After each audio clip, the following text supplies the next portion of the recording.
Good evening, fans of a hurting series.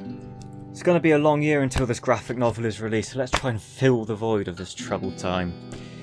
You've seen the title, the 5 Telltale The Walking Dead characters who could survive COD zombies and 5 who couldn't. This list is going to alternate between those who could and those who couldn't, and it's only going to account for Treyarch zombies because...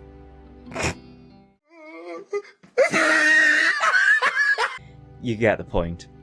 And I think that's all the pretext we need, so let's get straight into it.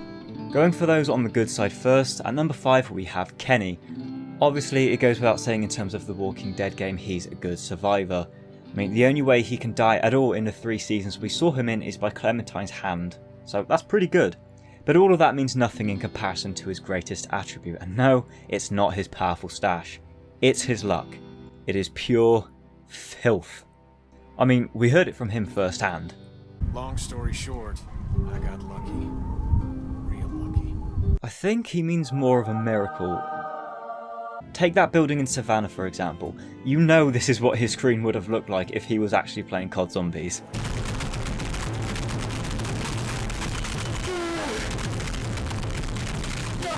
Both of his Season 1 escapes really are proof of his brilliance. A building and an alleyway full of walkers do not worry him. He knows all the strats. Among his best is to run in a wall and disappear. How he does this, I don't know. Maybe he does play Black Ops and pops in anywhere but here and ended up at the ski lodge in Season 2. But like I said, the only way he can die in this series is from Clementine's doing, so as long as she's not in the game, he's going to be one of the greatest zombies players there ever was. To kick off the more unfortunate side of the list, I think one of the key attributes of being a good zombies player is someone who's confident, so they're not going to throw the controller away as soon as they start coming at you, and someone who's generally not clumsy. And with that, I don't think I need to say much more. Take it away, Clem. Lewis, definitely. Definitely. Definitely. Definitely. What? I'd have said the same. At least he's honest. Right, so number 4 for the survivors list would without a doubt have to be the Red Ninja of Savannah, Molly. Movement, training, mantling. She's basically got this entire zombies thing figured out. I mean, with the moves she pulls off, you know she's probably putting stamina up on her Weetabix for breakfast, and why I think she would survive even easier? It's because if anyone in this series is going to do it, she is going to be the one to find all the glitch spots in the map. I mean, throughout Season 1, Episode 4, around every corner, she's basically in her own the entire time as it is. And that's not even accounting for the massive monkey bomb she uses the bow towers as. Someone's up there.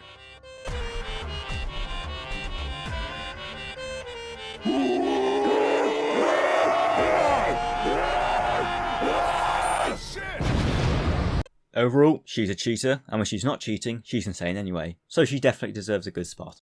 Okay, so the second person who wouldn't be able to survive would be that fucking shitbird Ben.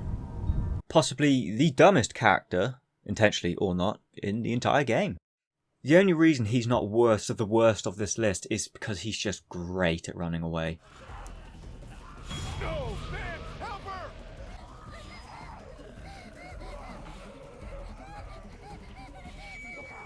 Just imagine this guy doing the Easter eggs, oh my god.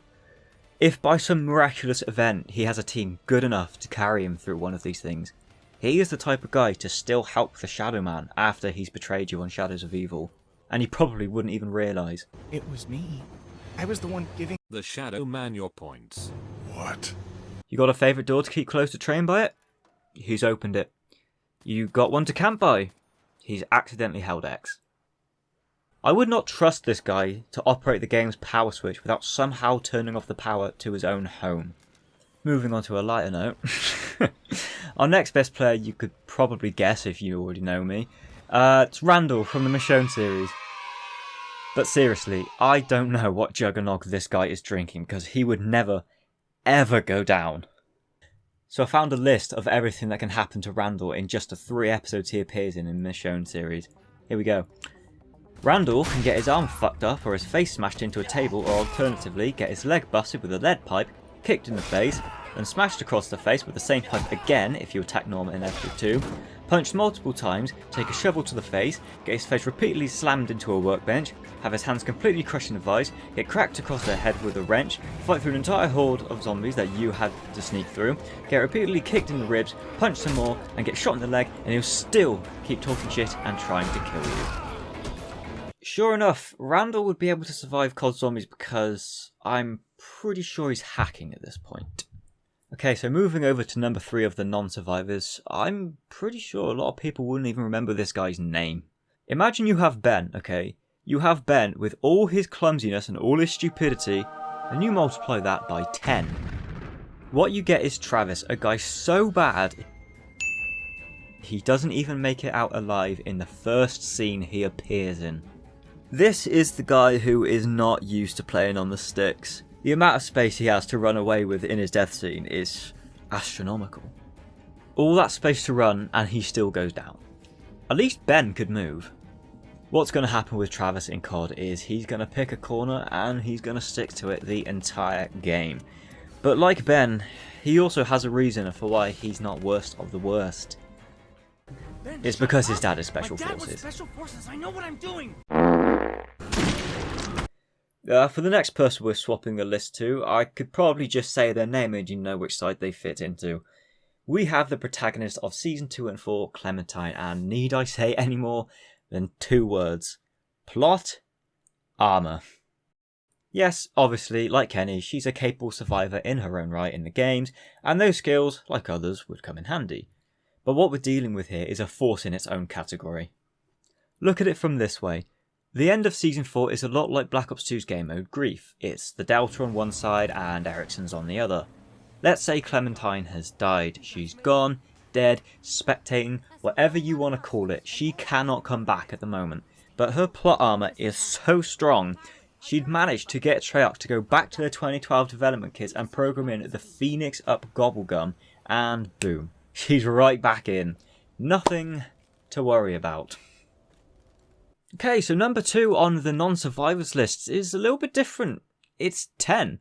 10's actually not that bad with a knife, as you can see by the clip where he kills one zombie. It's just that he's not so good with a gun. And what do you spawn in with on COD Zombies?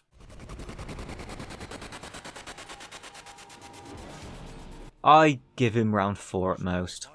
He's mainly here because my thoughts and prayers go out to any players who may or may not have lost a certain love interest character over this kid. It turns out he would rather run towards the zombies than away from them and will most likely therefore get his teammates killed. Great teammate. Now, the number 1 best Telltale's The Walking Dead character who would be able to survive COD Zombies. It's a special one. At number 1, we have Jane. Why would Jane be so good at zombies? Well, it turns out she has perfected the art of the solo player. One of the many great things about this game mode is only one person in a multiplayer game has to survive for the game to continue. And she would take great advantage of this. Her expertise comes from not needing you, or me, or anybody. For example, she would not hesitate to abandon her teammates when they're down just so she can keep her perks. At least she makes it. She also wouldn't think twice about using the teleporter on Kino alone when everybody else is in trouble. At least she makes it.